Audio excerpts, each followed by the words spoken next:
o cereales, qué sé yo. Es muy raro que los tribunales, o sea, los jueces ordinarios, sean expertos en este tipo de materias, ¿no? En cambio, los árbitros sí, ¿no? Los árbitros son materias normalmente expertos en estos conflictos y conocen mejor, ¿no? Un juez normalmente es un abogado, como mi persona, y no creo que seamos expertos en esa parte. No creo que haya un juez comercial, ¿no? En alguna parte del mundo experto, por ejemplo, en tema de laboratorios, en tema de nomenclaturas, en tema de lo que ustedes están exportando. Entonces siempre la recomendación es someterse mejor a un arbitraje, ¿no? Un árbitro experto en determinadas materias que se está exportando, ¿no? Por ejemplo, un caso, ¿no? Un caso imaginemos, no puedo decir marcas, pero una empresa peruana, productora de pisco, no previó esta situación de la jurisdicción. Entonces, cuando se vio una confrontación con un X distribuidor norteamericano, se vieron obligados a acudir pues a un tribunal, ¿no? Un tribunal norteamericano. Lógicamente ya habían firmado el contrato y el arbitraje era norteamericano, con reglas norteamericanas y en idioma inglés, ¿no? Entonces, esta empresa peruana tuvo que pagar, pues, desembolsar, pues, para gastos de abogados, casi $100,000, ¿sí? Pero perdieron el juicio, ¿no? Perdieron por goleada, ¿no? Jugaron fútbol americano y fueron con chimpunes, ¿no? Fue complicado porque ni siquiera entendían lo que estaba pasando, ¿no? Por la complejidad, ¿no? Del idioma técnico, el idioma jurídico, el inglés, ¿no? Entonces, es muy importante en esta modalidad de los contratos plantear, ¿no? estas situaciones y evitar estos tipos de problemas, ¿no? Como toda relación humana, ¿no? Siempre está la posibilidad del conflicto, siempre, ¿no? Y también, ¿no? Cuando hablamos de contratos internacionales, ahí van a involucrar otros ordenamientos jurídicos. Por ejemplo, ¿no? El que exporta guión a los, no sé, a los ingleses o alemanes, puede ser que no cumpla con esa remesa, ¿no? Me acuerdo hace poco que un peruano estaba exportando mangos a Rusia y hubo un problema hace muchos años en la corriente del Niño y no pudo entregar, ¿no? O de repente tampoco te paguen, ¿no? O de repente, no sé, exportas X y pasa algo. Pero ¿qué pasa, no? O sea, ¿qué pasa?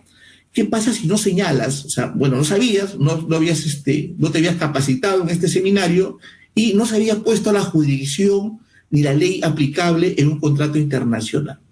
Entonces, aquí sucede un tema, pero muy jurídico, y muy especializado. ¿Por qué? Porque ahí surge un conflicto donde están involucrados diferentes ordenamientos jurídicos. Pero entonces aquí tiene que ver el derecho internacional privado, o sea, nuestro derecho internacional privado, que está regulado en el artículo 10 del Código Civil. Y aquí a veces hay muchos errores de algunos de mis colegas abogados, porque cuando piensan que es un contrato de compra y venta, ¿no? De repente van al Código Civil, a donde son el libro de contratos, o comienzan a analizar lo que es un contrato de compra y venta. Y no es así, ¿no? No es así, ¿por qué? Porque cuando ya hablamos de un contrato internacional, nos tenemos que ir al derecho internacional privado. Porque lo que aborda en el problema, en el derecho internacional privado, es la regulación jurídica de un supuesto con elementos extranjeros. Entonces, el derecho privado peruano va a analizar dos cosas fundamentales. Primero, la competencia. O sea, ¿quién es competente? Si es competente el juez peruano o es competente el juez extranjero. Y segundo, la ley sustancial. O sea, ¿con qué se va a resolver o se debe resolver este conflicto? O sea, ¿con qué ley sustancial? Siempre me hacen esta pregunta, por eso que la respondo, ¿no? O sea, ¿y hay derecho procesal internacional? O sea, los estudiantes a veces, o abogados, me preguntan, ¿no? ¿Y hay un derecho procesal internacional? O sea, ¿no? No, eso no existe. O sea, si, por ejemplo, se va a litigar aquí en Perú, el derecho procesal es el derecho peruano. Si se va a litigar en España, el derecho procesal es el español. Cuando hablamos de la ley sustancial, lo que se va a ver es con qué ley se va a resolver. Con el derecho francés, el derecho norteamericano, el derecho peruano, con qué ley se va a resolver ese conflicto en este contrato. Entonces, eso lógicamente, ¿no? Es un problema porque en tu contrato no pusiste qué ley y qué jurisdicción se iban a aplicar.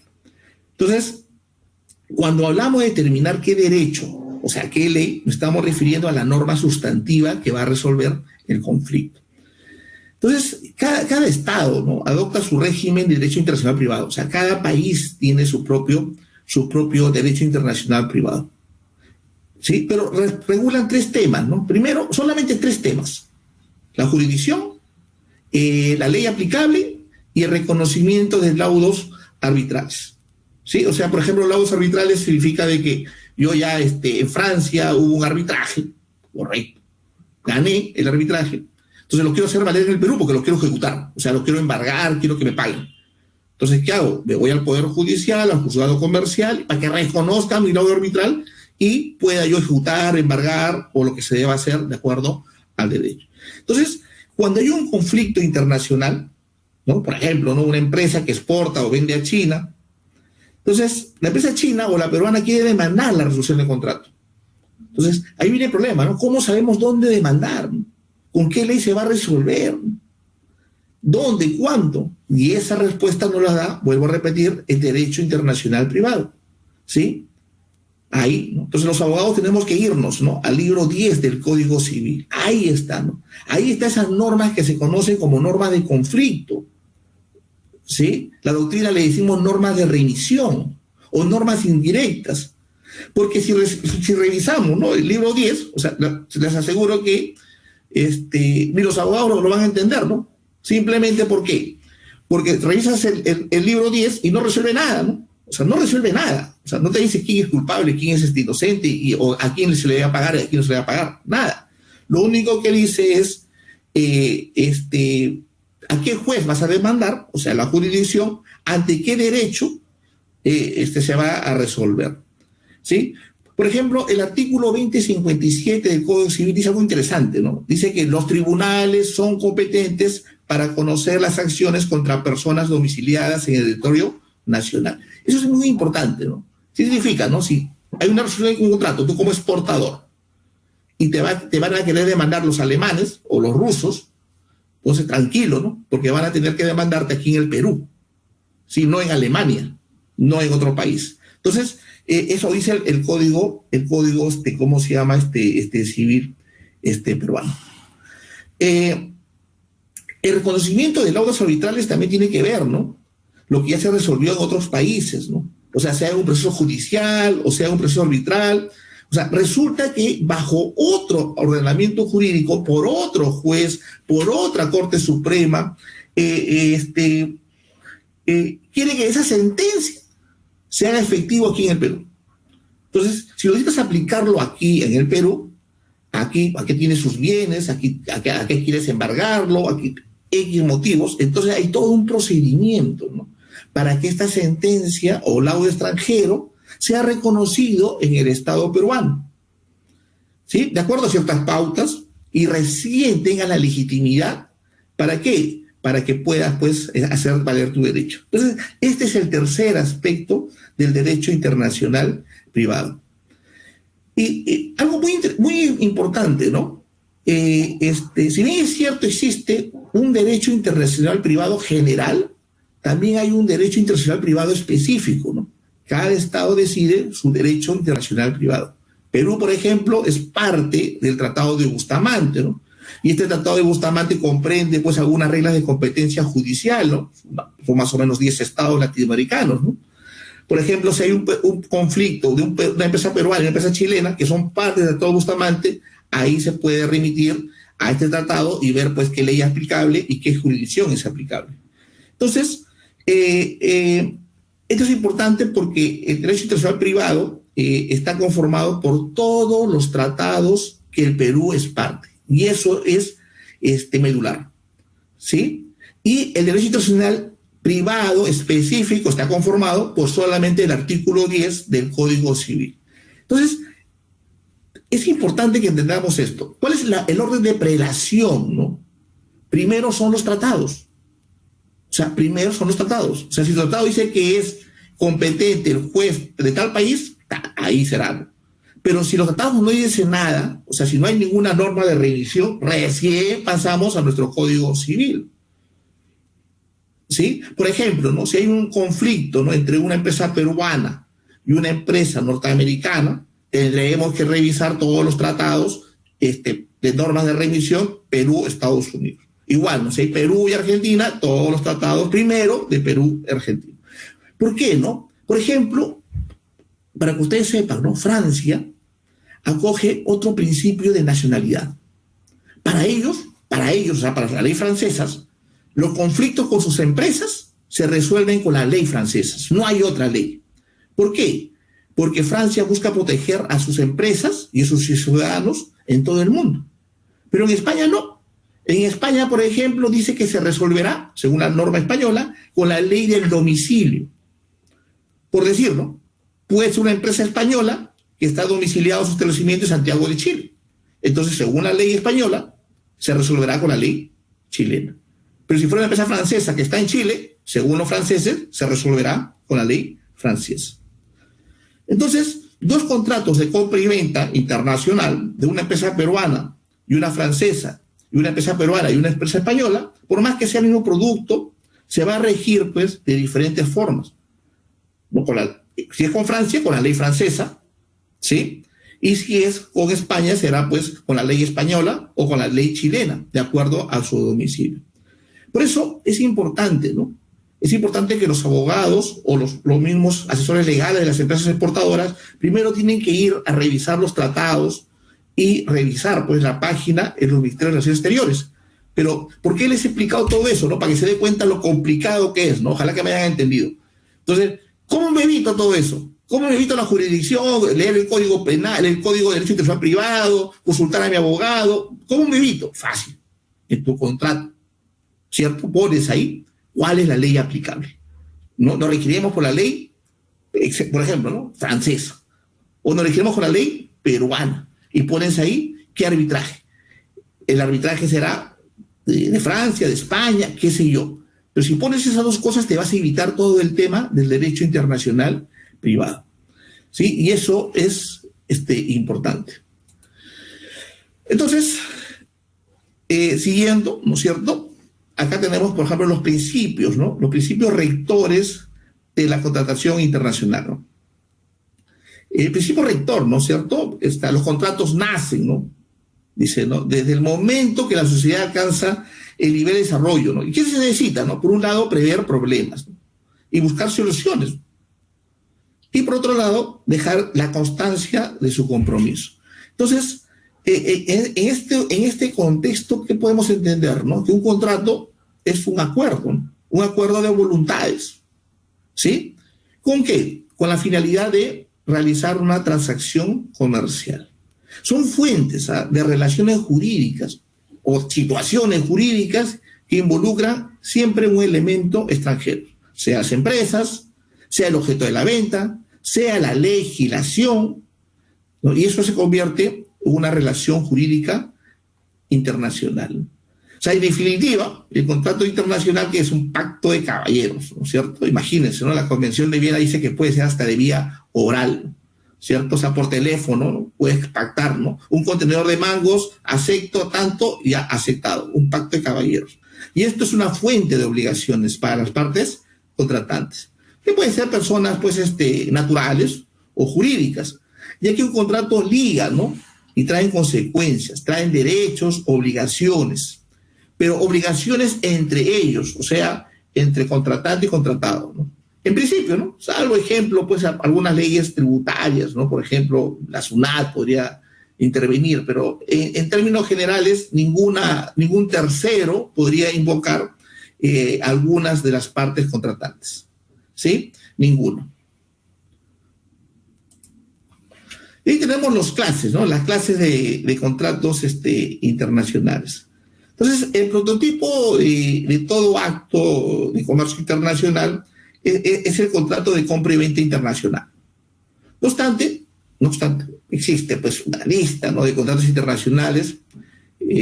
Por ejemplo, puede haber contrato de tecnología, contrato de, no sé, hay bastantes, ¿no? Contrato de administración, contrato de llave en mano, pero son varios contratos que propios de la empresa, ¿no? pero nos vamos a referir ahora solamente a los contratos como estrategia de entrados de mercados internacionales. Pero se puede dividir, ¿no es cierto?, los contratos, o sea, las clases en dos partes, ¿no? O sea, en dos grandes modos. Primero, dividiéndolos por las partes contratantes y el objeto mismo del contrato. Y cuando hablamos de las partes contratantes nos referimos pues a quiénes son partes en el contrato. Entonces hay que diferenciar, ¿no? Porque puede haber ahí contratos públicos, ¿no? Entonces hay contratos públicos, no vamos a ver eso porque ahí son dos organismos públicos, ¿sí? Nos estamos refiriendo a contratos de los privados, ¿no? Donde existen relaciones privadas, ¿sí? Donde el carácter privado, es decir, según la ley, o sea, según la doctrina jurídica, están actuando in iuris gestionis, ¿no? Y no actuando como un organismo público cuando hablan en iuris imperius, ¿no? Entonces, eso es importante señalar. Entonces, hablamos de clase de contratos internacionales cuando hablamos del objeto del mismo, ¿no? ¿Sí? Entonces, aquí, vuelvo a repetir, las posibilidades son infinitas, pero hay algunas figuras contractuales más habituales. En el Perú tenemos pues esa libertad de contratar, ¿no es cierto? Sí, justamente dentro de lo que sea lícito. Y ahí tenemos contratos nominados y contratos no nominados, ¿no? Y los nominados tenemos el contrato, por ejemplo, en el Perú, ¿no? Artículo 440 de la Ley General de Sociedades, el contrato de la asociación en participación y el contrato en consorcio, ¿sí? O sea que si una empresa internacional se quiere coger a la ley peruana, acá tenemos dos contratos nominados. Contrato de consorcio, ¿sí? Claro, que es el símil, en inglés, el joint venture, ¿no? ¿Sí? Tipificado, vuelvo a repetir, artículo 445 de la Ley General de Sociedades. Bueno, el primero, ¿no? El más importante que solamente lo vamos a nombrar porque es todo un tema, ¿no? De una exposición ya pasada, el contrato de compra y venta internacional de mercancías, ¿no? De mercaderías, ¿no? Entonces ahí cuando una parte se compromete a entregar pues a otra, ¿no? Y pagar un precio, ¿no? ¿Cierto? Y la base legal, ¿sí? Es la Convención de Viena de 1980 sobre contratos de compra y venta, ¿no? Entonces, ese es todo un tema aparte, ¿sí? Otro contrato que vamos a ver ahora es el contrato de agencia comercial internacional. Entonces, ahí este es un contrato en virtud de que una de las partes denominada agente, o sea, ya sea una persona natural o jurídica, se obliga frente a otra llamada principal. ¿A cambio de qué? De un sueldo, una remuneración. ¿Para qué? Para promover pues el producto, el servicio en un determinado territorio. Y no asume riesgos de tales operaciones. Entonces, ahí este servicio de agente comercial tiene dos grandes ventajas para el mandante o para el principal, ¿no? O sea, para la empresa, ¿no? Primero, por la reducción de los costos y segundo, por la reducción de los riesgos. Bueno, al margen de los gastos, ¿no? De la selección de un agente, habitualmente solamente se le paga por una comisión de las ventas realizadas, ¿sí? Entonces, ahí la utilización de sus servicios pues es una opción notablemente más cómoda que tener vendedores propios, ¿sí? Entonces tampoco tienes que pasar al extranjero, ¿no? Porque normalmente este agente comercial ya está, ¿no? Ya está en el extranjero, ¿no? Sí, ya está en el extranjero. Ahora, el segundo es la reducción de riesgos, ¿no? Ahí, a través de la gente, las ventas se diversifican entre diferentes clientes, ¿sí? Mientras que en el caso del distribuidor solamente se concentra todo el riesgo en una sola empresa, ¿no? El agente es conocedor pues de su mercado y ahí facilita pues todo el tema financiero. Ahora, el contrato de agencia en el Perú no está tipificado, o sea, sería un contrato atípico, no es típico, no está tipificado, no existe en la Ley General de Sociedades el contrato de agencia, ¿no? Pero en España sí, ¿no? En Europa sí está regulado. Está regulado, existe contrato de agencia y es más, ¿no? Existe un modelo, contrato de agencia, ¿no? Es lo que le llamamos la lex mercatoria, ¿no? Pero existe un modelo de un contrato de agencia, pero más que todo relacionado a las ventas, ¿no? Más no a la compra de mercaderías. Eso es importante, ¿no? Que se sepa de que está regulado, ¿no? O sea, está regulado y es importante entenderlo eso, ¿no? Por lo menos en Europa, ¿no? En España.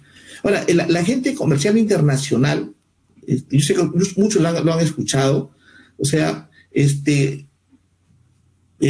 son personas naturales, ¿no? O jurídicas que de manera continuada o estable se dedican a ser intermediarios de estas operaciones de comercio internacional por cuenta de otros, ¿no? O sea, por fabricantes, mayoristas, distribuidores, ¿no?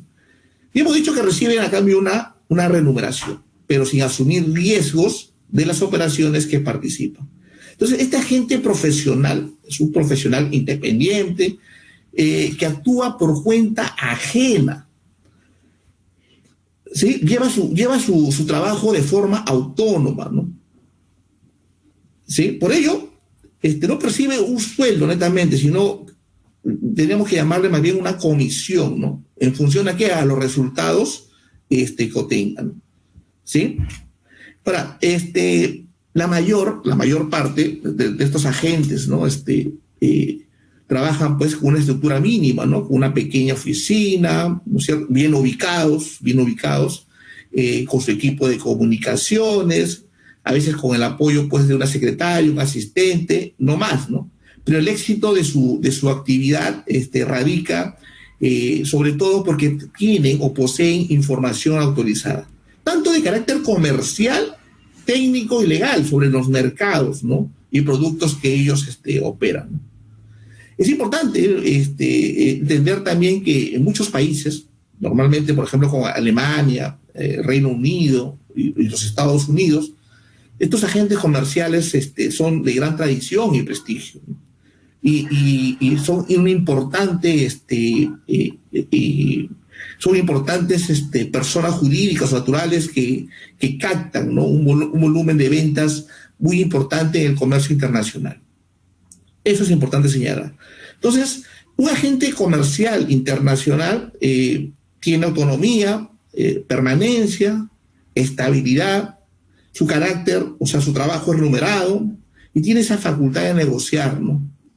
¿Sí? Y concluir operaciones por cuenta ajena, o sea, actúan como a través de un mandato, ¿no?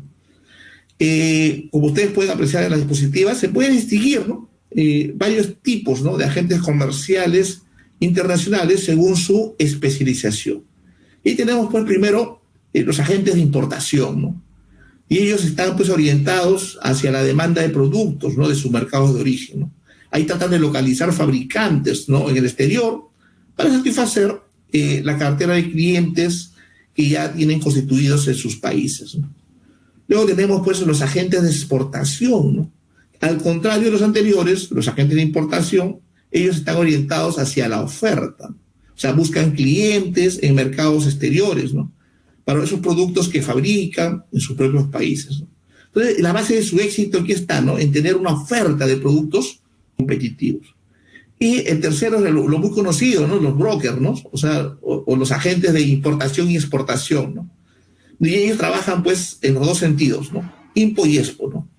¿Sí? De las operaciones de comercio exterior. Y ellos tienen, pues, una amplia gama de productos, ¿no? Buscan la especialización, ¿no? En un número reducido de países, ¿no? O zonas geográficas, ¿no?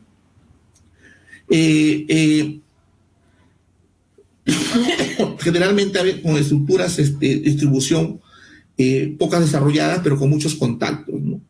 Sí, por ejemplo, aquí en Perú a veces trabajamos con algunos brokers colombianos, ¿no? Que son especialistas, ¿no? En algunos productos agro, pero para Rusia, ¿no?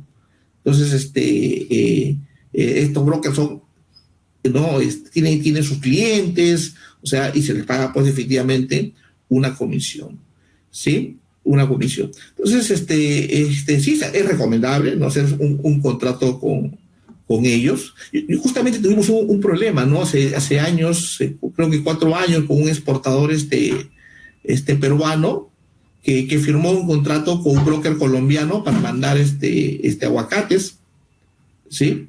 A España, si no me recuerdo. y eran como 3 contenedores, pero hubo un problema ahí, ¿no? Que subió, ¿no? Subió así de un momento a otro el valor del aguacate y no pudo cumplir el peruano, ¿no?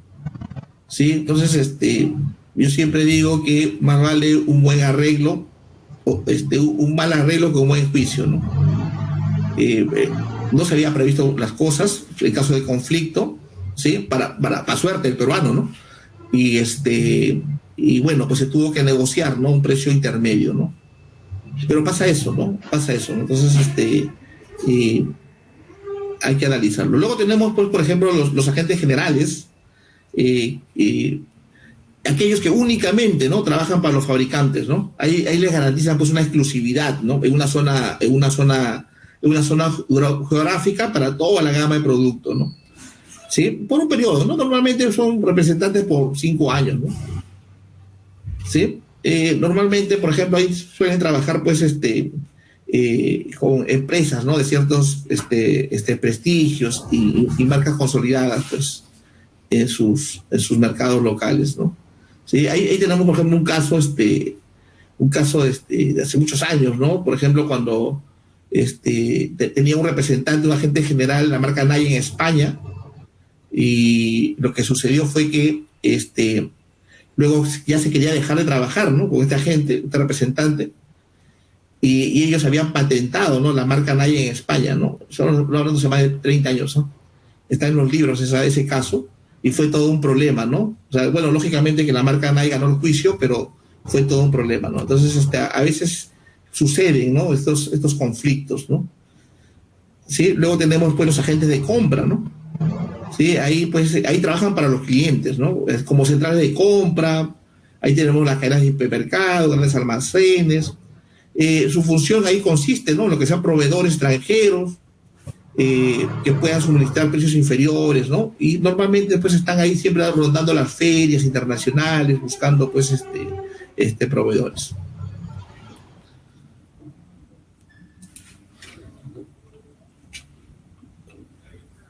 Bueno, ahora vamos a ver de qué tratamos, ¿no? El contrato de Joint Venture, ¿no? Hemos dicho que según bueno, es una cosa curiosa, ¿no? El Joint Venture lo menciona, ¿no? La ley del IGB, ¿sí? Y lo menciona también la ley de impuesto de renta peruana, ¿no? Pero no lo menciona la ley general de sociedades, ¿no?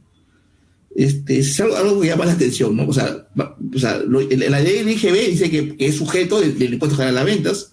La ley del impuesto a la renta dice, pues, que es sujeto también del impuesto a la renta, o sea, que hay que pagar los tributos, pero la ley general de sociedades no lo nombra, ¿no? O sea, simplemente es un contrato atípico. Pero yo considero que en español el consorcio, o sea, lo que habla consorcio es el joint venture, o sea, significa que hay un elemento internacional, pero si hablamos solamente de joint venture y consorcio, considero que son sinónimos, ¿no? Y sería un trato denominado, ¿no? ¿Por qué? Porque según la doctrina, ¿no? 2 o más socios convienen, ¿no? O sea, si renunciara a su ocupación propia, a crear una empresa en común, ¿no? Para una actividad determinada. Eso es el joint venture, ¿no?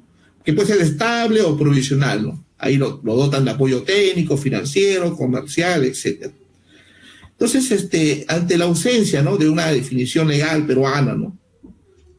Podríamos decir que joint venture internacional es aquella forma de una cooperación entre empresas, y que esta empresa nueva que nace goza de autonomía jurídica, ¿no? ¿Sí? Y económica, ¿no? Pero para que sea internacional tiene que ser, pues, con establecimientos en países diferentes, ¿no? Entonces, ¿y cómo se puede concretar, no? Mediante, pues, una constitución de una empresa en común, con personalidad jurídica propia, ¿sí? O también puede ser controlada, o también puede ser por la firma de un contrato, ¿no? ¿No es cierto? Solamente con un fin de un contrato, ¿no? Con el fin, pues, de llevar a cabo una actividad determinada en un tiempo determinado. Entonces, podríamos decir que el joint venture internacional es igual a una cooperación empresarial internacional, ¿no? O un consorcio, o sea, según la ley peruana, internacional. Esto es interesante, ¿no? Porque la ley peruana permite no solamente hacer un contrato, solamente con un contrato, ¿sí? Y simplemente una empresa A y una empresa B con un contrato ya puede formar un consorcio, ¿no? Pero si es más de 3 años la duración de ese consorcio, tienes que sacar un RUT propio, ¿no? Y una contabilidad propia. Sí, acá se usan mucho, ¿no? Los consorcios, no internacionales, ¿no? Los consorcios normales.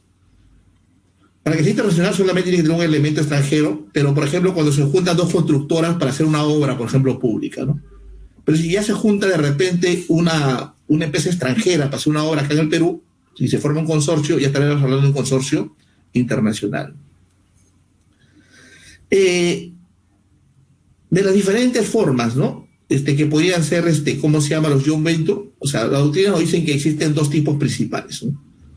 O sea, el joint venture societario, o sea, donde se constituye una empresa en común, imagínense, ¿no? O sea, por ejemplo, ustedes como empresa, por ejemplo, por decir, exportadores peruanos, y se juntan con una empresa española. Forman una empresa nueva, entonces ahí se está constituyendo una empresa, ¿no? ¿Cierto? Entonces, ahí tenemos el acuerdo de base, ¿no? O sea, el contrato que provee esta constitución. Pero también podría ser simplemente sin formar una empresa, ¿no? O sea, solamente con un contrato, ¿no? Para 3 años, para 4 años, ¿no? Igual, ¿no? O sea, un contrato normal. Aquí en Perú, pues, exigimos toda una figura, ¿no? O sea, no nos pide la SUNAT, pero siempre queremos hacer confirmas legalizadas, nos piden las partidas electrónicas, tener esa seguridad, ¿no? O sea, es más, ¿no? Cuando se mueven muchos activos, hasta queremos que sea con escritura pública, ¿no? A fin de, ¿cómo se llama?, de tener la seguridad jurídica, ¿no? Pero no es obligatorio eso, ¿no? ¿Sí? Entonces, hay muchos motivos, ¿no? Porque una empresa desea hacer, pues, un joint venture, ¿no? Puede ser por la insuficiencia de sus recursos, por ejemplo, para reducir el tiempo necesario de ingresar un producto a un mercado internacional, para poder de repente adquirir, pues, una tecnología o un know-how, o necesidad, ¿no?, de ingresar, pues, a un mercado totalmente cerrado, ¿no? Cerrado, ¿no? Por ejemplo, imaginemos Cuba, ¿no? O sea, no podemos ingresar a Cuba, ¿no? Por decir, o Venezuela, qué sé yo, ¿no? O Corea del Norte, por ejemplo, ¿no? De repente es muy cerrado, ¿no? Entonces, nos asociamos como una empresa, ya, o la India, ¿no? Como el ejemplo que hicimos al principio, ¿no? Entonces, nos asociamos con una empresa para que nos ayude, ¿no? Y podamos ingresar a ese mercado, ¿no? También podría ser para consolidar una red de distribución, ¿no? ¿Sí? Hacer un consorcio, un joint venture para poder distribuir nuestros productos, ¿no? Para reducir, no sé, para mejorar, ¿no?, nuestra capacidad productiva, ¿no? Para ser mayor competitivos y hasta de repente para beneficiarse, pues, de algunos incentivos tributarios, ¿no? Podría ser, ¿no? Porque hay algunos países que cuando, como Francia, por ejemplo, cuando estás en ese país, o sea, ¿no?, lo fundas en ese país, ¿sí? Entonces te dan algunos beneficios tributarios, ¿no? Entonces, hay varias, ¿no? Varias posibilidades. Luego tenemos, por ejemplo, este caso, ¿no?, de esta empresa chilena, Carosi, que acordó, ¿no?, con esta empresa, CSU, ¿no es cierto?, de hacer un joint venture, ¿no? ¿Cierto? O sea, una produce y la otra distribuye, ¿no? Entonces ahí nace otro contrato, ¿no?, que es interesante, ¿no? El contrato de distribución exclusiva, ¿no?, internacional, ¿no? Entonces es todo un caso, ¿no? O sea, ahí es una empresa denominada concedente, se compromete a vender sus productos en exclusividad a otra empresa denominada concesionario, ¿no?, en determinado territorio y con fines de reventa, ¿no?, de los mismos. ¿Cómo se llama? Simpático este contrato porque no existe, ¿no?, en el derecho, ni el derecho chileno, ni el peruano, ni en el español. Solamente he encontrado en el derecho belga, ¿no? En el derecho belga, por ejemplo, ahí sí hablan de un contrato de distribución. Pero en el Perú no suele estar regulado, ¿no?, en otras partes del mundo, no solamente en el derecho belga. Por lo tanto, este contrato lo llamaríamos un contrato atípico. No significa que no exista, sino lo llamamos un contrato atípico, ¿sí? Pero ahí pues no se traduce en un pacto de exclusividad, ¿no? O sea, bidireccional, ¿no? O sea, donde el concedente se obliga, ¿no? En este caso, Carosi, a no servir sus productos a otro distribuidor, ¿no? Dentro de un territorio determinado, ¿no? Sí, imaginemos, ¿no? Ustedes, por ejemplo, firman un contrato de distribución con una empresa, ¿no? En España, y solamente a ellos se tienen que vender para que distribuyan en España, ¿no? Entonces ahí se concentran, ¿no? A vender esa actividad, ¿no? Entonces, ahí es importante, ¿no? El territorio y el producto, ¿no? ¿Sí? Ahora, pero hay una diferencia, ¿no? Principal entre los contratos de concesión, ¿no? Y el de la agencia, ¿no? Dijeron, oye, pero no es lo mismo, ¿no? Y ahí hay una diferencia porque ahí el caso de distribuidor o concesionario actúa en nombre y por cuenta propia, ¿no? Mientras que los agentes lo hacen en nombre por cuenta del principal. Pero hay bastantes diferencias, ¿eh? Por ejemplo, un agente comercial normalmente es un profesional autónomo, ¿no? Con muy poca estructura, ya hemos dicho, una oficina, secretaria. En cambio, un distribuidor ya es toda una sociedad, ¿no? Una empresa bien desarrollada, una empresa, ¿cómo se llama? Ya más consolidada, ya está más grande de repente, ¿no? Entonces, por ejemplo, la gente comercial no asume riesgos, ¿no? De la operación, ¿no? Ya que no compran la mercancía, ¿no? No la compran, simplemente la ofrece y luego vende. En cambio, el distribuidor sí asume el riesgo, ¿no? ¿Sí? ¿Por qué? Porque ellos adquieren el producto y luego lo tienen que distribuir, ¿no? En parte de la remuneración, por ejemplo, el agente, hemos dicho, ¿no? Trabaja con una comisión de ventas, ¿sí? En cambio, el distribuidor no, o sea, ellos tienen una utilidad, ¿no? O sea, hay un margen comercial entre el precio de compra y el precio de venta. Compran a un precio y lo revenden, o sea, están distribuyendo, ¿no? Sí, entonces, por ende, debe ser la utilidad mayor, ¿no? ¿Qué más? Bueno, luego tenemos el contrato de franquicia internacional, ¿no? Sí, es un contrato muy, muy conocido, ¿no? Muy conocido, ¿no? Ahí hay una relación jurídica, ¿no? Por cual el empresario, denominado franquiciador o franquiciante, pone a disposición a otro empresario independiente, denominado franquiciado. La posibilidad de explotar, pues, en un determinado territorio, pues, una concepción global de empresa. ¿Sí? ¿Cuál es el objeto, no? Producir, comercializar productos o servicios del primero, ¿no? Y que recibe, ¿no? Una contraprestación, o sea, un dinero por esa franquicia, ¿no? Entonces ahí, aquí en esta modalidad de contrato internacional se establece pues una sinergia más intensa, ¿no? Entre las partes, porque acá lo que hay es un suministro, una asistencia técnica, de la transmisión de los derechos de propiedad industrial, el know-how, para hacer posible, ¿no? esta explotación de este concepto empresarial, ¿no? Ahora, en Perú tampoco está regulado, ¿no? O sea, he visto que hay una sociedad de franquicias, sí, pero no está regulada la ley de las sociedades. En España, en Europa, sí está regulado, no me acuerdo la ley, pero sí está regulado en España, y está pues dentro de esas categorías, ¿no? De acuerdos de distribución exclusiva, ¿no? Entonces, hay que entender también que este contrato, ¿no? Es un contrato complejo, ¿no? Es muy utilizado en la actualidad, ¿no? En razón a los beneficios, ¿no? Que reporta pues a los que intervienen, ¿no? Pero también tiene pues sus ¿cómo se llama? Sus particularidades, ¿no? Porque la franquicia cumple una función semejante a la creación de una red de sucursales, ¿no? ¿Sí? Pero se requiere pues instrumentos jurídicos más sencillos y menos simples, ¿no? Por ejemplo, ellos hace 3 años estaba en ¿cómo se llama? En Oxxo, en México, y estaba viendo pues la franquicia de Oxxo, ¿no? Pero cuando nos reunimos con ellos, nos dijeron que ellos no eran franquicia, ¿no? Sino lo que ellos hacían era un contrato de distribución, o sea, para que puedas distribuir pues varios tipos de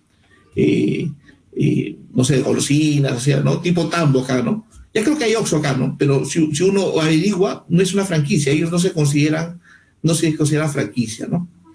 Entonces, hay franquicias peruanas, ¿no? También, ¿no? Pero normalmente de comidas, ¿no? En otros países, ¿no? Ahora, ¿existen ventajas de la franquicia? Sí, pues, ¿no? ¿Cierto? Porque el franquiciante, como dice la diapositiva, ¿no? Con una limitada inversión obtiene notables ventajas, ¿no? ¿Cierto? Un número de puntos de ventas muy elevado, que cada punto de venta, por ejemplo, está gestionado por empresarios independientes. Estos empresarios independientes son los primeros, ¿no? Interesados en el buen funcionamiento del negocio, ¿no? ¿Cierto? Lógicamente, porque si el negocio va bien, ellos pues ganan pues su respectivo, ¿no? Ahora, estos empresarios están sometidos a un control pues más estrecho, ¿no? que el existente de esos contratos de distribución o de concesión.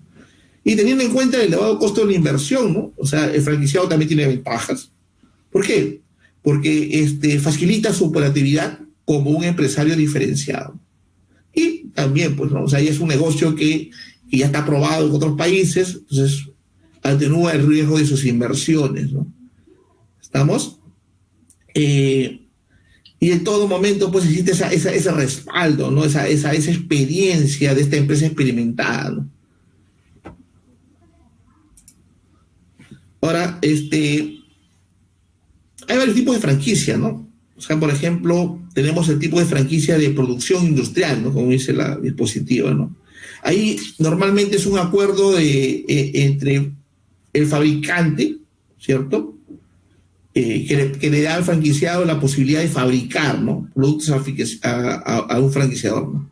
Por ejemplo, ¿no? Imaginemos una empresa de juguetes aquí en el Perú, permite pues que otra China se encargue de la fabricación de un determinado juguete, ¿no?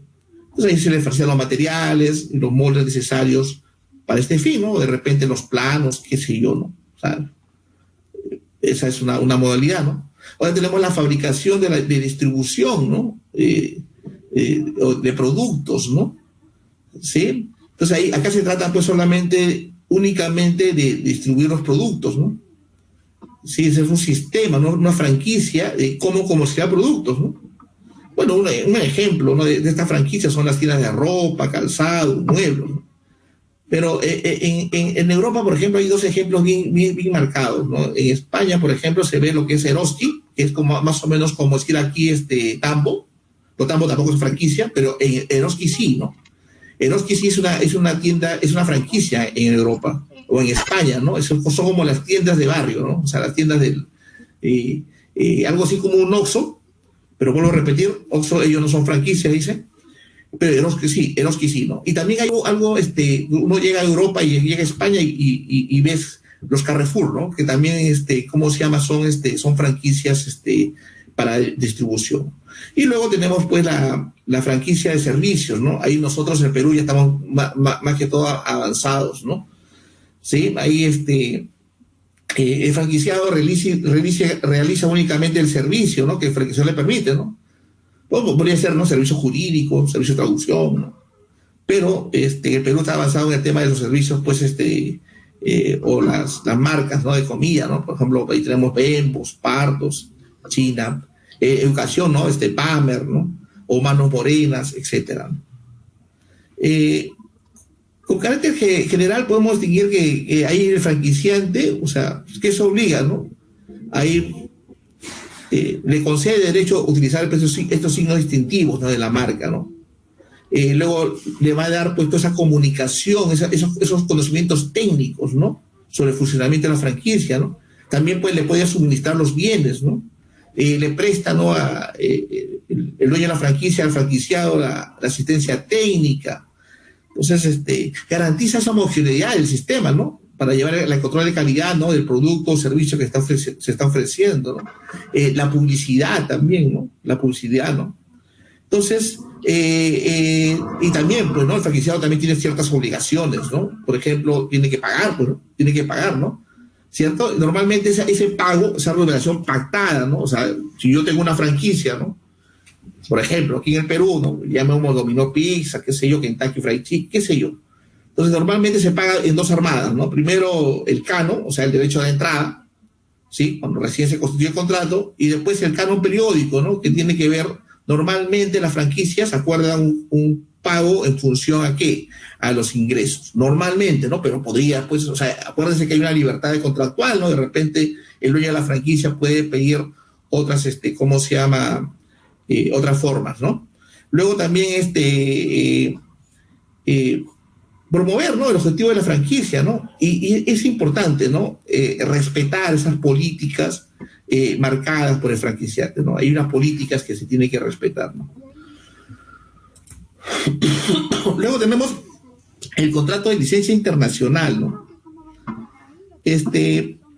Bueno, la doctrina dice que la franquicia, por ejemplo, es una modalidad, ¿no? Del contrato de licencia internacional, pero ahí abarca más, ¿no? No solamente las franquicias, ¿no? Sino también abarca, o sea, dentro del contrato de licencias podría abarcar, por ejemplo, las patentes, los inventos, las fórmulas, los procesos, los derechos de autor, composiciones artísticas, las marcas comerciales, ¿no? O sea, nombres comerciales, nombres de marca,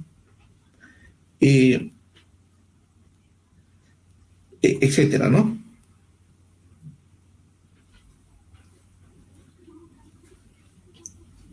¿Sí? Ahora, hay que tener mucho cuidado, ¿no? Con las licencias de marcas, ¿no? Porque hay un caso, ¿no? Hay un caso, por ejemplo, cuesta mucho formarse una marca, ¿no? Por ejemplo, en el Perú, ¿no? O sea, hay marcas muy importantes en el Perú, ¿no?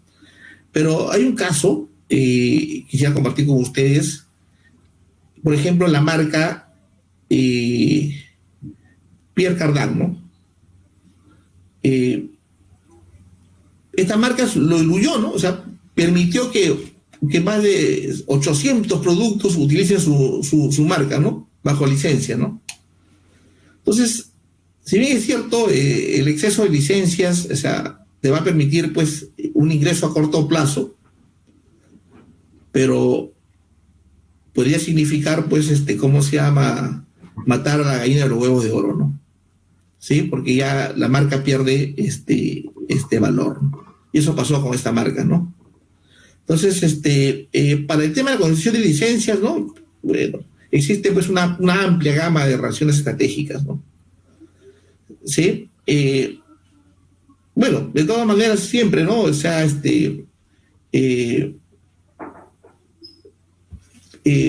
estratégicamente, por ejemplo, siempre, ¿no? La empresa que va a otorgar la marca siempre va a ser tecnológicamente superior, pues, ¿no? Por ejemplo, ¿no? Siempre, ¿no? Normalmente, ¿eh?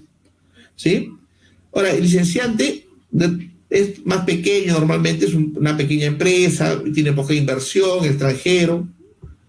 De repente, por ejemplo, el producto que quieres tú darle la licencia está pues en el final, ¿no? De su ciclo de vida, le quieres dar, pues, quieres alargar la vida de tu producto, ¿no? Podría ser alguno de los motivos, ¿no? Pero hay que entender que las franquicias son una forma especializada de licencias, ¿no? ¿Sí? Y aquí pues ya tenemos ejemplos, ¿no? Bastantes, ¿no? Por ejemplo, franquicias Domino Pizzas, etcétera, ¿no? Kentucky, ¿cierto? Hay una empresa también interesante, ¿no? Por ejemplo, en el libro, creo que lo leí en el libro de Holsen, creo, de Holsen Arteaga, sí, Holsen, que habla sobre, por ejemplo, una franquicia de Críos, ¿no? Críos Internacional, ¿no? Una empresa danesa, ¿no? Que incluye, o sea, vende franquicias, o sea, ¿no? De banco de espermas en alrededor de 40 países, ¿no? Y suministra, pues, esperma congelada de donadores de Dinamarca, ¿no? Y es una empresa, pues, de rápido crecimiento, ¿no? O sea, en el libro de Holsen explica ese caso, ¿no? Porque, para que se den cuenta de la innovación, ¿no? O sea, de repente lo que ve uno tabú, de repente, pues, es una necesidad en otros países, ¿no? ¿Sí? En el Perú, ¿no? Por ejemplo, hay un problema, ¿no? O sea, ya yo tengo mi marca, ¿no? Mi marca se llama, no sé, Atlántica. Quiero, ¿cómo se llama? Franquiciarla, ¿no? En otro país. Pero el problema, por ejemplo, si no es reconocido por mucha gente, ¿no? Local, ¿no? O sea, podrías pues tener, ¿no?, dificultades para realizar pues inversiones, ¿no? O sea, yo quisiera pues franquiciar mi marca en México, ¿no? Pero sí, la gente no está pues dispuesta a veces a realizar pues ese tipo de inversiones si no es una franquicia reconocida, ¿no? ¿Sí? Porque el nombre pues es una garantía de calidad, ¿no?, que puede traer clientes, ¿no?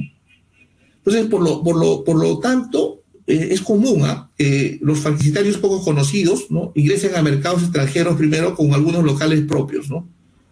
Que sirve como muestra, ¿no?, para poder atraer a otros franquiciarios, ¿no? O sea, yo, por ejemplo, mi marca es Atlántica, entonces quisiera yo, por ejemplo, estudios de abogados que franquiciaran en México, ¿no? Entonces, para poder yo, pues, convencerlos a ellos, abro algunos locales en Guadalajara, de repente en el DF, ¿no? Entonces, para que vean, ¿no? Y hago publicidad, entonces trato de convencerlos, ¿no? Esa es una estrategia, ¿no? Porque, lógicamente, pues si eres una marca muy conocida, pues aquí en el Perú va a ser más fácil, pero si no lo eres, entonces ahí vienen algunas dificultades, ¿no? Bueno.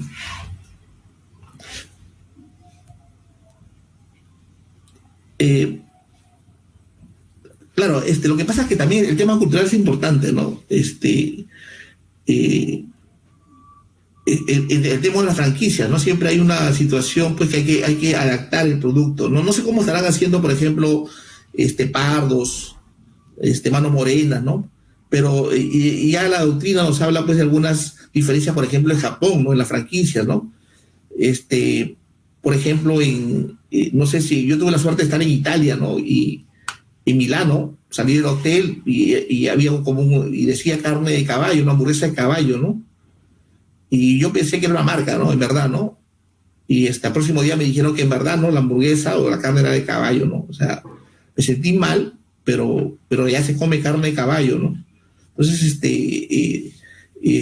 son situaciones, ¿no? O sea, el tema de franquicias, o sea, con el entorno cultural hay que analizarlo bien, ¿sí? Luego también tenemos otros temas, ¿no? Otros contratos que jurídicamente se ha visto que no son muy conocidos, ¿no? Por ejemplo, el contrato de administración, o sea, cuando, por ejemplo, hay empresas que son buenos administrando, ¿no? Entonces, administran la empresa de otra, ¿no?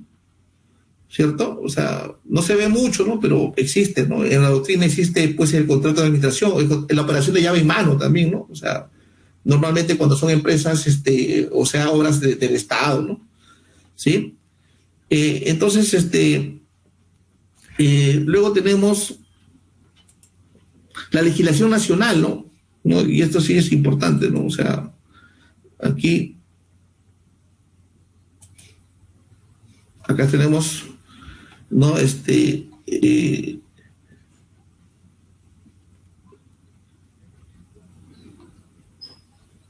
tenemos, por ejemplo,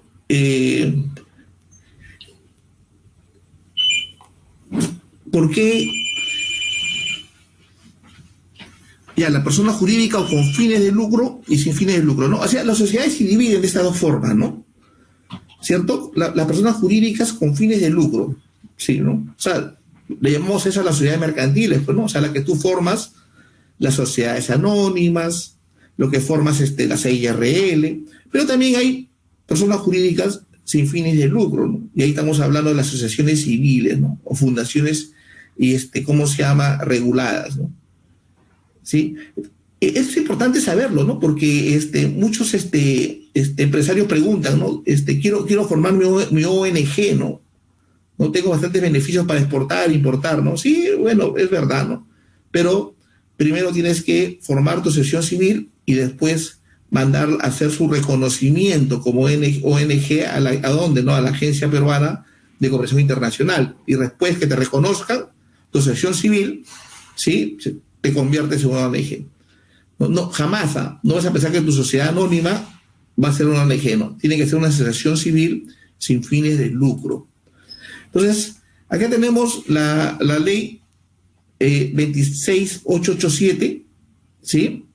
Y ella habla sobre la ley peruana. O sea, acuérdense que también, ¿no?, un contrato internacional se podría aplicar la ley peruana, y ahí tenemos los contratos asociativos, ¿no? ¿Sí? Y tenemos ahí la asociación en participación y los contratos de consorcio, que decimos que según el símil es un joint venture. Y acá vamos a ver las diferencias, ¿no? ¿Cierto? Acá el contrato de consorcio, dice acá, es el contrato por el cual se unan dos empresas, ¿no? O dos personas. ¿Sí? Y uno puede ser sin contabilidad independiente, o sea, por último, y otra puede ser con contabilidad totalmente, una independiente y una contabilidad totalmente dependiente, ¿no? Pero acá tenemos pues las características del contrato asociativo, ¿no?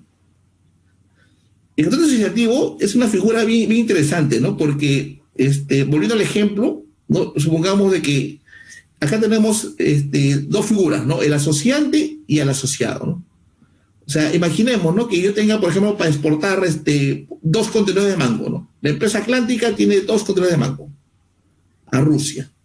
O sea, yo soy el asociante, o sea, yo soy el face del negocio, o sea, cierro el negocio, pero firmo un contrato, por ejemplo, con 4 empresas más, también, ¿no? Que tienen cosechan mango para que me provean.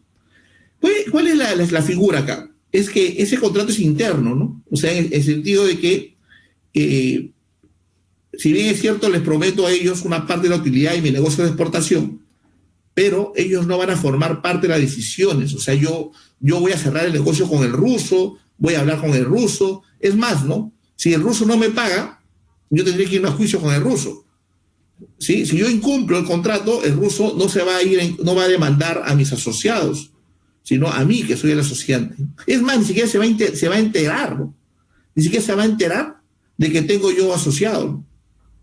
¿Sí? Entonces, eso ¿cómo se llama? Hay que tener bien claro, ¿no? No da lugar a una formación de persona jurídica, ¿no? ¿Sí? Entonces, ese es el contrato asociativo, ¿no? De asociación, ¿no? Asociación en participación. ¿Estamos? Ahí está. Entonces, no se revela al tercero, dice, ¿no? O sea, eso es importante, no sea palabrita, ¿no? O sea, no se revela al tercero. O sea, es algo íntimo entre ustedes, por ejemplo, que son mis asociados, y yo el asociante. ¿Sí? O sea, la gestión la hago yo. ¿Estamos? O sea, nadie se entera. Yo exporto, hago mi dan de exportación, hablo con el ruso, cierro mi contrato, ¿sí? Pero ustedes me proveen de la mercancía. Lógicamente te informaré de repente que sí, voy a vender el contenedor a tanto, voy a ganar tanto, tú inviertes tantos mangos y yo te voy a devolver de tu utilidad tanto. Pero no tienes trato con el extranjero. En cambio, el consorcio es diferente, ¿no? El consorcio sí vas a formar parte. O sea, vamos a formar, por ejemplo, 3, 4 empresas, sacamos nuestro RUT y cada uno de nosotros va a tener una razón de la gestión del negocio. Y también, ¿no? O sea, tú como empresa vas a formar parte, ¿no? Vas a poder hasta negociar con el extranjero. Entonces, esa es la diferencia, ¿no? Entre una asociación de participación y un consorcio según la ley, según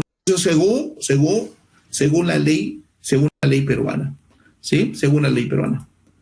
Entonces, acá también esto es importante que les he puesto porque siempre por ahí de repente podría haber alguna confusión, ¿no? Existe responsabilidad solidaria, pero en el tema de tributos, ¿no?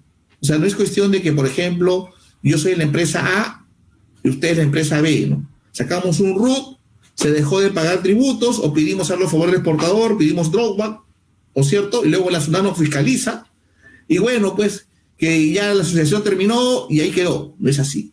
La SUNAT y la aduana tienen 4 años para fiscalizarnos, y si ya la asociación, o sea, el consorcio, ¿sí? Ya se disolvió, ¿cierto? La SUNAT puede revisar y nosotros, o sea, los que formamos la sociedad consorcio, somos responsables solidarios por supuestamente de repente por algún tributo o algo dejado por pagar. Eso es importante que lo sepan, porque he tenido muchos casos donde ya la SUNAT notifica, ¿no? Ya no al consorcio, sino a las empresas que formaron el consorcio para temas de droga o temas de fiscalización de saldo a favor del exportador. ¿no? Y eso es, ¿cómo se llama? Importante que tenemos que tenerlo en cuenta. Y ahí está lo que le decía, ¿no? Haciendo un análisis tributario, ¿no? De cómo se llaman los consorcios, ¿cierto? Ahí tenemos que la ley de impuesto a la renta, ¿no es cierto? Lo pone como sujetos de impuesto, ¿sí? Y la ley del IGB también, ¿no? Sí, ahí dice, ¿no? Los joint ventures, los consorcios y otros contratos de colaboración empresarial que lleven contabilidad independiente, ¿cierto? Entonces son parte de la ley de impuesto a la renta y también nos habla del IGB, ¿no? El IGB también dice los consorcios, joint venture u otras formas de contrato de colaboración empresarial que lleven contabilidad independiente de acuerdo con las normas que detalla el reglamento. También son partes o sujetos de impuestos según la ley IGB y según la ley de impuesto a la renta. Pero esto también es ¿cómo se llama? Importante, ¿no? Eso es lo que me llamó la atención, ¿no? Que la ley del IGB y el impuesto a la renta hablan de joint venture, consorcios y otros, pero la ley general de sociedades no habla de joint venture, solamente habla de consorcios, ¿sí? Pero, vuelvo a repetir, haciendo un análisis jurídico, ¿cierto? Consideramos que un consorcio en el Perú es un joint venture, o sea, es internacional, o sea, es el símil. Muy bien, hasta aquí, por favor, hemos terminado nuestra exposición. Si alguna pregunta, con muchísimo gusto.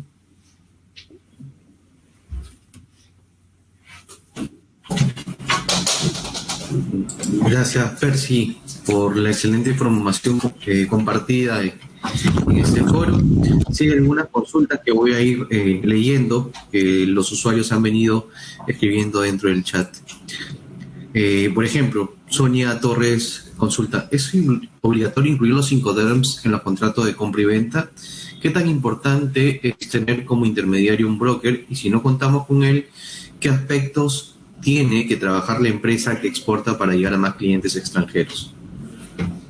Bueno, lo primero, ¿no? Los Incoterms, ¿no? O sea, los Incoterms, claro, los Incoterms son importantes, ¿no? Porque los Incoterms los Incoterms en sí, solo los Incoterms, solamente son usos y costumbres, ¿no? Pero si lo colocas en una cotización, o sea, ya forman parte de un contrato de compra y venta internacional, ¿no? Y ahí ayuda, pues, a tener claro las obligaciones y los derechos. Es importante, ¿no? Ese tema de los Incoterms, ¿no? Si no hubiese Incoterms, o sea, si no pudiera, tendrías que poner cuál es el lugar de entrega, cuál es el riesgo, quién va a hacer la exportación, importación, quién contrata el transporte, el seguro. Entonces, solamente poder Incoterms FOD o CFR o CIF, eso va a ayudar mucho al contrato de compra y venta internacional, ¿no? En el tema de los brokers,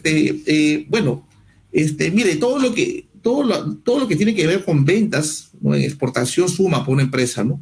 Por ejemplo, ¿no? Si yo no tengo, por ejemplo, posibilidad de llegar a Rusia, pero de repente hay un broker, por decir, ¿no? Si yo vendo los aguacates, por decir, a $10. Muy buenos días, gracias. Gracias por la invitación. Sí, en esta, Sí. Ok, Percy, gracias. Pedro Márquez consulta, ¿no? En el caso Pedro maneja desarrollo de software. ¿Cómo es el caso, imagino, de contratos para la exportación de servicios?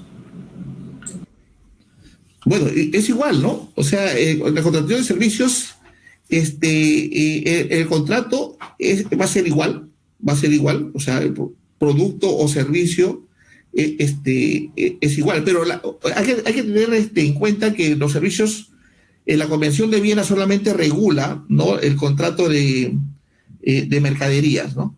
Hay un acuerdo general de servicios de la OMC, pero en relacionados a contrato es lo mismo, ¿no? Es la misma jurisdicción, es la misma el derecho internacional privado y todo lo que incluye, ¿no? ¿Cómo se llama? Las partes del contrato. Gracias, Percy. He visto que lo has comentado, pero de repente podríamos remarcar, en el caso de joint venture, en caso de incumplimiento, ¿quién lo regula? ¿Quién lo regula? Ya. Bueno, pues, el joint venture, mira, lo que pasa es que son contratos atípicos, ¿no? Internacionalmente, ¿no? O sea, hay una libertad de forma de hacer. Y mucho depende de la legislación que se aplica, ¿no? O sea, en el Perú está regulado por el artículo 445 de la Ley General de Sociedades como consorcio, pero cada legislación es independiente. Entonces, mucho depende, ¿no? Por eso que cuando uno forma un contrato de joint venture hay que poner ahí cuál es la legislación que estamos aplicando, ¿no? Puede ser la legislación francesa, española, ¿no? En España, por ejemplo, estoy seguro que no está, ¿cómo se llama? Es atípico también. En Estados Unidos sí está regulado, y en Perú como consorcio. Entonces, eso es importante ponerlo en el contrato, ¿no? O sea, poner qué legislación, y si hay un conflicto, qué jurisdicción, ¿cómo se llama? Se va a aplicar, ¿no? Gracias, Percy. Cuando vas a exportar por primera vez, ¿bajo qué tipo de contrato se puede llevar a cabo la jurisprudencia peruana o extranjera?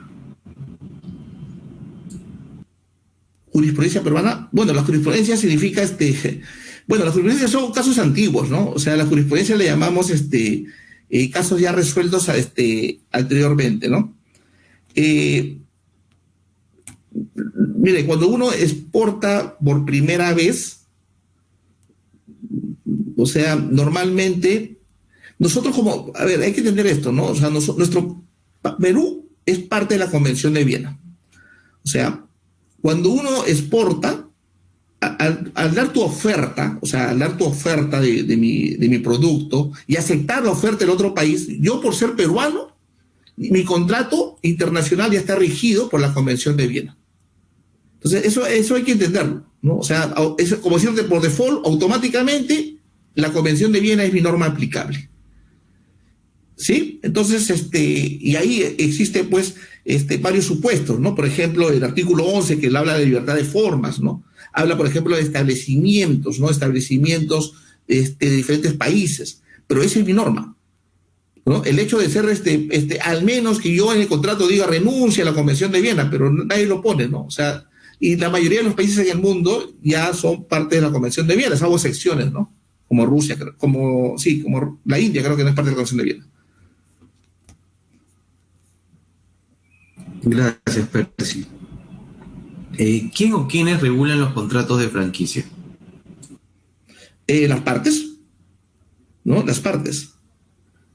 Es un contrato de libertad de formas. No, o sea, no está regulado en el Perú ni en otras partes, ¿no? La contrato de franquicia. O sea, son las partes, ¿no? O sea, que regulan el contrato de franquicia. Ok, gracias. Hay otras preguntas que no están tan alineadas al tema como el tema de precio que solicita Sonia, así que vamos a pasar. Erika consulta, ¿sería posible tener un modelo de contrato internacional en inglés con cláusulas que puedan asegurar a la empresa peruana exportadora? Sí existe, ¿no? En la Cámara de Comercio Internacional de París, en la página está, ¿no? Hay un contrato internacional, hay un modelo de contrato, ¿no? En inglés y en español, ¿no? Sí, eso sí existe, ¿no? Pero es un contrato marco, ¿no? O sea, ahí hay que adaptarlo de acuerdo a las necesidades de la empresa, ¿no? Por eso que es necesario, pues, entender ahí el tema, ¿no? Pero sí hay un modelo. Ahí también, como dijimos, hay un contrato también de agente, ¿no? Para los brokers, ¿no? También está en la Cámara de Comercio Internacional de París, ¿no? Hay un modelo de contrato también, porque los contratos típicos en Europa sí están, ¿cómo se llama? Hay modelos. Lo que no hay son los contratos atípicos, no hay un modelo de contrato de franquicia, ¿no? Gracias, Percy, por la información. ¿Se puede obtener una licencia para comercializar un producto de marca extranjera? Algunos otros ejemplos dice que tengas de las licencias, por favor. Sí, no, existen, ¿no? Páginas en internet donde ofrecen, ¿no? O sea, donde hay todo tipo de, ¿cómo se llama?, de franquicias que ofrecen a nivel internacional y uno puede acceder, ¿no? Existe, yo he revisado bastantes páginas de franquicias y ahí están las condiciones y los pagos, ¿no? Hasta hay como una asociación, ¿no? de franquicias, ¿no? Para poder, ¿no? Adquirirlas. Gracias, Percy. Diego consulta, ¿cómo se puede estipular el pago en un contrato internacional? Es una cláusula, ¿no? En una cláusula se pone el pago, ¿no? ¿cierto? El pago será, pues, ¿cómo se llama? Mediante carta de crédito, transferencia, antes de, ¿no? O sea, se pone en la misma cláusula. Ahora, hay que entender de que lo que pasa es que cuando hablamos de contratos internacionales, o sea, hay que sacarnos del chip de que es un contrato como nosotros lo pensamos que es en el Perú, ¿no? Donde yo firmo un contrato, cláusula 1, cláusula 2, cláusula 3 y lo firmo, ¿no? Pero en realidad la Convención de Viena nos dice que el contrato es de otra forma, ¿no? O sea, es una libertad de formas. O sea, yo, por ejemplo, hago mi cotización, ¿sí? Y pongo ahí forma de pago, carta de crédito 60 días. Y mi cotización la mando por correo electrónico. Y el extranjero me responde y me manda una orden de compra aceptando, ¿no es cierto?